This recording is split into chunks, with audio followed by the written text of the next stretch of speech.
In 1950, a grown man in this county walked out of his house with 12 things on him, and I can name every one. I know because I watched my father load his pockets every morning of my childhood, standing at the foot of the bed in the dark, and the order never changed. Right front, left front, watch pocket, hip, coat. It took him about 40 seconds, and he did it the way other men say a prayer. My name is Burl Sizemore, 5th generation on this mountain in eastern Kentucky, 72 years old, and I still carry 4 of those 12. Now here is what I want you to understand before we start, because it is the whole reason I am making this. Those 12 things were not a collection. Nobody chose them the way a man today chooses what to put in a bag. Every one of the 12 was there because something had happened to somebody, once, and the thing in his pocket was the answer to it. The nail was in his pocket because of a wagon on the Redbird Road in 1931. The dime was there because of a baby that died. The pencil was there because a man in a company office wrote down a number that was wrong, and nobody could prove it. You strip all 12 out of a man's pockets, and you have not taken his belongings. You have taken about 60 years of other people's bad afternoons. 8 of the 12 are gone from my pockets now. Some of them I quit on purpose, and I will tell you exactly why. 2 of them I did not quit. The world quit them and took them out from under me, and I did not notice for years that they were gone. And the 4 that are still in there are the 4 I would put in a young man's hand today if he would take them. Number 1 is the last thing in this video, and I will tell you now that the knife in my pocket right now is not mine. Whose it is and how it got there is the end of this. 12 down to 1. Hit subscribe if you carry any of these. We start at the bottom with the one that sounds like nothing. Number 12, a nail. A single nail, loose in the right front pocket, usually a 16 penny with the head bent over slightly so it would not stand up and go through the cloth. Now, if you have never lived out at the end of a dirt road, you will hear that and think a man was just careless about his pockets. He was not. That nail was in there on purpose, and my father put a fresh one in when the old one got too rusty to use. Here's what a nail does. It cleans a hoof. It punches a hole in a belt or a strap or a piece of harness when the hole you need is not where the maker put it. It reams a clogged spout.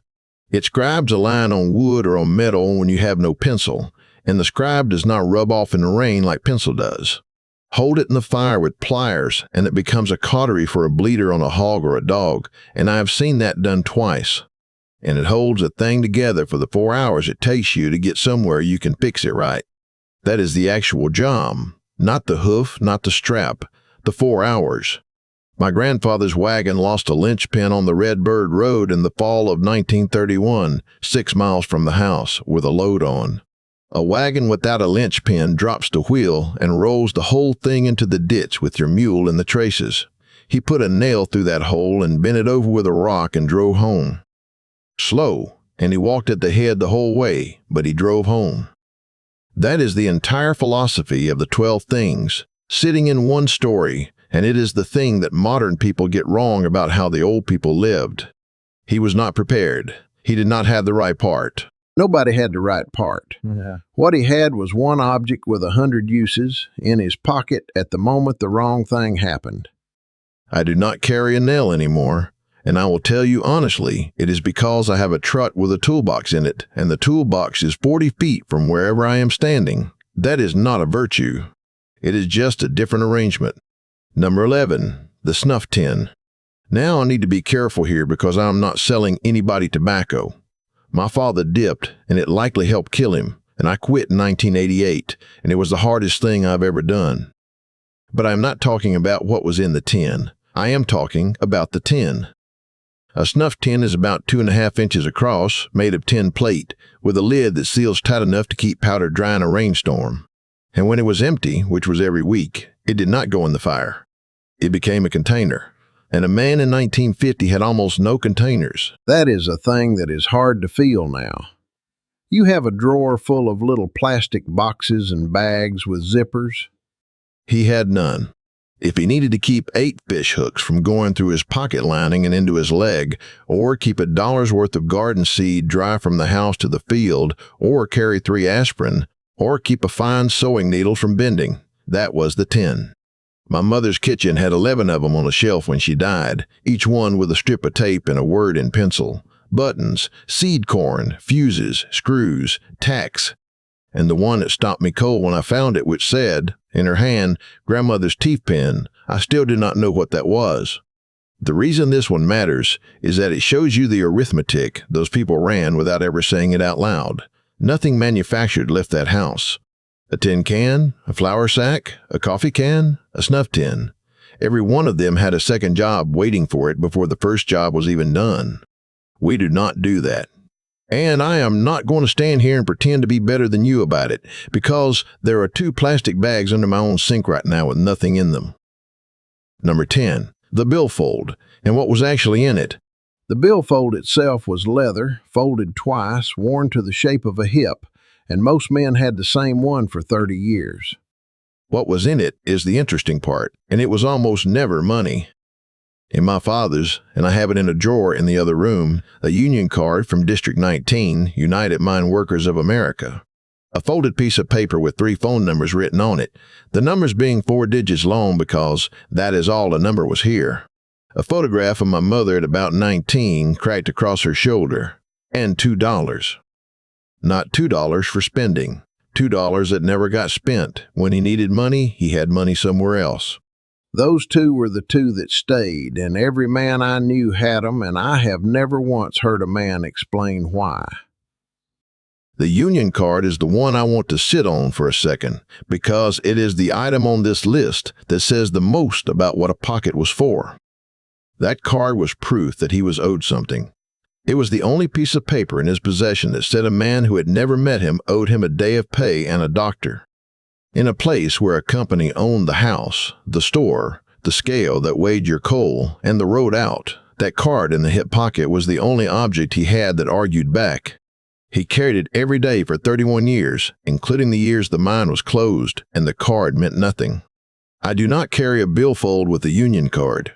My billfold has a driver's license, a card from the bank, and a card from a hospital in Lexington with the name of a doctor on it. Which is, I suppose, the same kind of object doing the same kind of arguing, and I did not see that until I sat down to write this. Number 9. The pocket watch, and the chain that mattered more than the watch. A watch in the watch pocket, which is that small pocket sewn inside the right front pocket of a pair of work pants, and a chain from the watch to a belt loop. Everybody looks at the watch. The chain is the thing. A pocket watch without a chain is a watch you are going to lose in the first 2 years, because you are going to set it down on a fence rail, or it is going to come out when you pull your hand out fast. The chain means the watch cannot leave you. Turn a man upside down and shake him, and the watch swings and stays.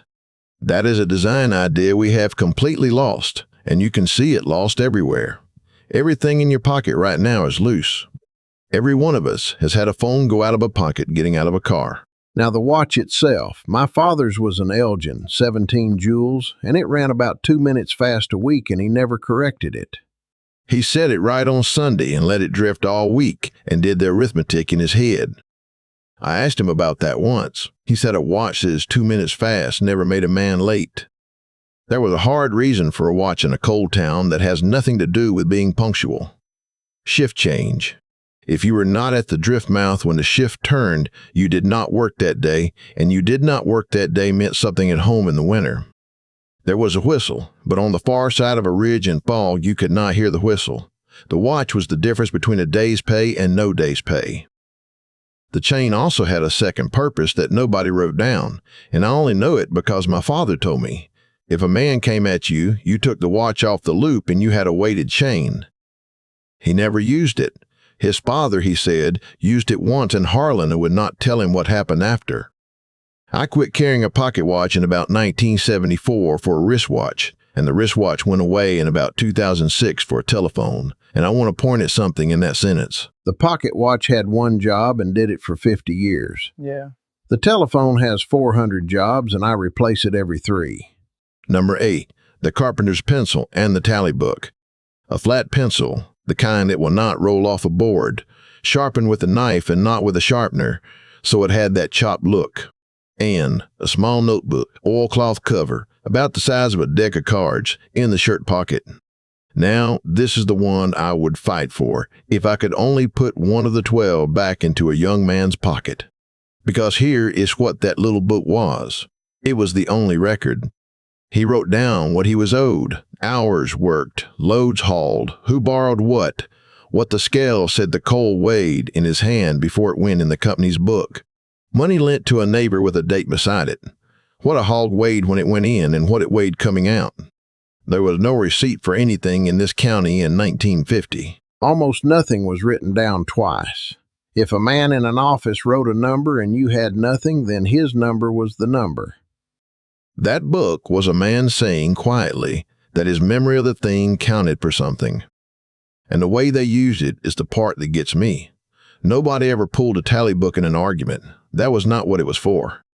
It was for the moment when the argument had not started yet, when a man could say, easy and friendly, well, I have got it here as 11 loads, and the other man would say, and go check. 9 times out of 10, the paper never came out of the shirt. The thing that changes an outcome is usually the thing you never have to use. I put my last tally book down about 1998, and I could not tell you which year I stopped exactly, which is its own kind of answer. What I have instead is a phone that remembers everything for me and that I cannot search when I most need to. Number 7, the whetstone. A piece of Arkansas stone, or a hard novaculite, about the size of a bar of soap, sometimes carried in a leather sleeve, sometimes just loose in the coat pocket with a piece of rag around it. If you carry a knife, you carry a stone. A man who carried a knife and no stone was telling you something about himself, and it was not good. That is the thing I want to say plainly, because it is the whole difference between then and now on this subject. A knife in 1950 was not a purchase. It was a relationship. You had one knife, and you had it for 40 years, and the reason it lasted 40 years is that it got 3 or 4 passes on the stone every week for 2,000 weeks. My father sharpened at night, sitting down after everything else. Spit on the stone, not oil, because oil was money. Angle held it about the thickness of 2 dimes off the stone, and he tested it on the hair of his forearm, and I have got the same bald patch on mine that he had on his. And you did not sharpen because the knife was dull. You sharpened before it was dull on a schedule, because a dull knife is what cuts a man. A dull blade skates instead of biting and goes where it wants, and every bad knife scar I have seen on a working man's hand came off a dull knife and not a sharp one. That is one of those pieces of old knowledge that sounds backwards until you have bled from it. I still have his stone. I do not carry it in my pocket because I have a stone in the kitchen drawer and a stone in the shop and a stone in the truck, and having 3 of a thing is how you end up using none of them. Number 6, a dime with a hole drilled in it. Now you are going to think this is superstition, and it is, partly, and I'm going to tell you the honest hole of it because the honest hole is more interesting than either half. A silver dime, usually a mercury, with a small hole drilled near the edge worn on a string at the neck or carried loose in the pocket. Some men had one their whole life. My grandmother had one on my father from the day he was born. The belief was that silver went black around poison, that it kept off what was then called a hex, or the evil eye, and that it protected a child from being taken sick. That is the part that gets laughed at, and I am not going to defend it. It did not work. My father's brother died at 4 years old with that dime around his neck, and my grandmother kept the dime, and my grandmother kept believing, and I do not know what to do with that except tell you. But here is the other half. That dime was 10 cents of real silver at a time when nobody in this hollow had 10 cents. It was a thing a family could not spend, worn where it could not be lost, that was worth a doctor's visit, and everybody in the family knew where it was. I have heard old people say that a drilled dime is the only money in the house that never got spent on something else. And that is not superstition at all. That is a family building a savings account out of the one thing they could not talk themselves into using, by telling a story about it that made it unspendable. I do not carry one. My mother's is in a box with her rings. It is worth about $3 in silver, and I would not take $3,000 for it. Number 5, the key that did not open anything. This is the last of the 8 that are gone, and it is the strangest one on the list. My father carried a key. Long brass barrel key, the kind for a warded lock, and it did not fit any lock he owned. It was the key to his father's house on Bear Branch. That house came down in 1954. The lock, the door, and the wall. The door went to the ground in a mudslide, and he carried the key to it until he died in 1991. Now I want to be careful, because it would be easy and cheap to tell you that was sentiment. Men here did not carry sentiment in a work pocket. A pocket was a hard place. Whatever was in it earned the room. So I asked him. I was maybe 30, and we were sitting in the truck, and I asked what the key was for, and he thought about it long enough that I figured he was not going to answer. He said, "So I do not get to say I came from nowhere." That was the whole answer. He put the truck in gear. And I have turned that sentence over for 40 years. Because a man in a coal town in the 50s was being told, in 100 small ways every week, that he came from nowhere and was owed nothing. The company said it. The men in Frankfurt said it. The people on the television started saying it in about 1962 and have not stopped since. He carried a piece of brass that proved a house existed, and his father built it, and it stood. I do not carry a key to anything that is gone. But I will tell you that my father's key is in the drawer with his billfold, and when this house comes down someday, somebody in this family is going to have two objects that prove two houses stood, and I would like it very much if they kept them. So that is the 8 that left: the nail, the 10, the billfold, the watch, the pencil, and the book, the stone, the dime, the key. Now the 4 that are still in my pocket right now, tonight, sitting here, and these are the 4 I would hand to a young man. Number 4, the brass match safe. A small brass cylinder, screw top, waterproof gasket, about the size of a shotgun shell. Matches inside and a piece of striker glued in the cap. I need to tell you about this one honestly because I quit it, and then I came back to it, and the coming back is the part. I quit carrying it in about 1979 because I had a lighter, and a lighter is better than matches in every way except one. In January of 1990, I put a truck in a ditch on the Buckhorn Road in the dark, in freezing rain, 4 miles from a house, and the lighter would not strike because my hands were wet and cold and would not close hard enough on the wheel. I had a lighter, I had fuel, I had the whole works, and I could not make fire because a lighter needs a strong thumb, and I did not have one that night. I got out and walked, and I was all right. But I sat in the kitchen at 4 in the morning, and I understood something that my father had understood without ever having to freeze for it. A match does not need your thumb to work. It needs a scrape. You can strike a match with a hand that is not working right, and you cannot always work a lighter with one. That is the whole reason for the brass. It keeps a dozen matches bone dry for years, and it does not care whether the rest of your equipment is having a good night. I have carried one every day since that morning, and I have used it maybe 6 times, and one of those 6 times was worth the other 35 years. Number 3, 3 feet of Baling twine, sisal, about a yard of it, wound around 3 fingers and tucked into itself so it does not unwind and rat's nest in the pocket. Of the 12, this is the one that gets the biggest laugh from people who did not grow up here, and it is the one my father said flat out would get a man home when nothing else would. Because a yard of string is a hinge, a handle, a belt, a sling for an arm, a lead for an animal, a tie for a gate, a bootlace, a tourniquet if you have a stick to wind it with, and a way to hold a muffler up off a hot pipe long enough to drive 20 miles. I have used it for every one of those things except the tourniquet, and I watched my uncle use it for that one on a man's leg at a sawmill in 1968, and I will not describe it. Here's the part that I did not understand until I was old. Twine is the only one of the 12 that is worth nothing. A knife is worth money, the watch was worth money, the dime was silver. Twine is trash. It comes off a hay bale, and the bale is gone in a week. And it is the one that saves you. I think there is something in that about how help actually arrives in a life, and I'm not going to spell it out because you are grown and you already know. Number 2, the handkerchief. Cotton, folded in quarters, in the left hip pocket, not the right, because the right is where the billfold went and a man does not put the two together. Everybody thinks it is for a nose. It is not for your nose. In 72 years, I have used one for my nose, maybe a dozen times. Here's what it is actually for. It is a filter over your mouth when you are grinding feed or the dust comes up off the road. It is a pot holder. It is a bandage, and a clean folded handkerchief in a pocket is cleaner than a shirt tail by a mile. It is a sling. It is what you wrap a broken thing in.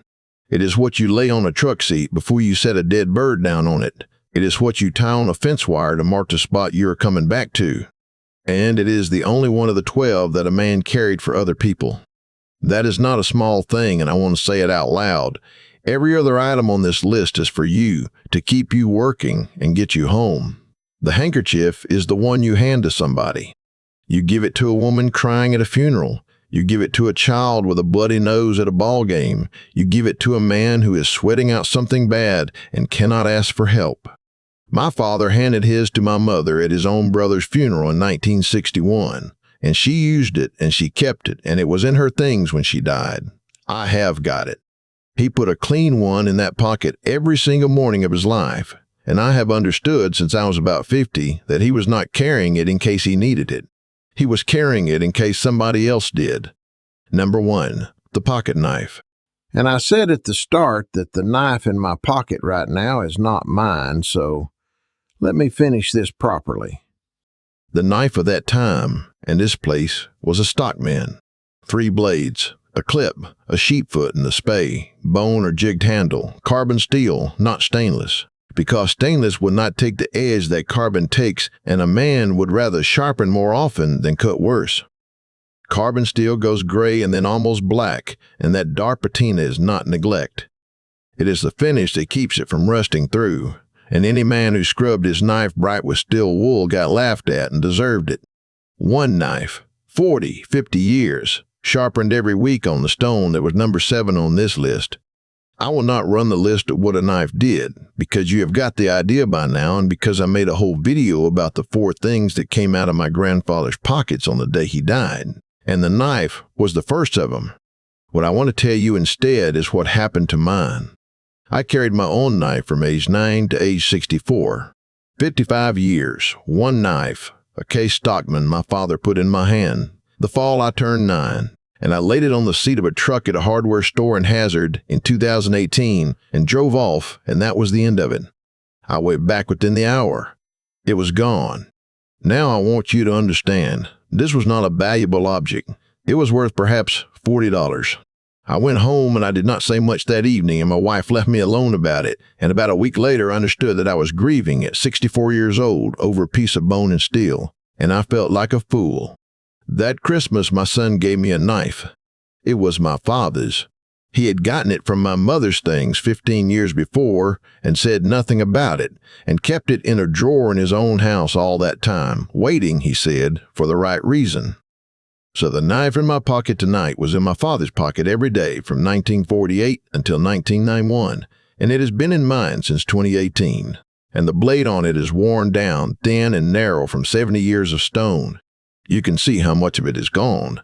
That is a thing you can hold and measure. 70 years of a man's work, subtracted out of a piece of steel, and what is left is a knife that is smaller than it started and cuts better than anything I've ever owned. That is the 12th thing and the first thing, and I am done counting. 8 of them are gone. I have not carried a nail in 30 years, and I do not think worse of myself for it. The world changed, and some of that change is real and good, and a man who tells you otherwise is selling something.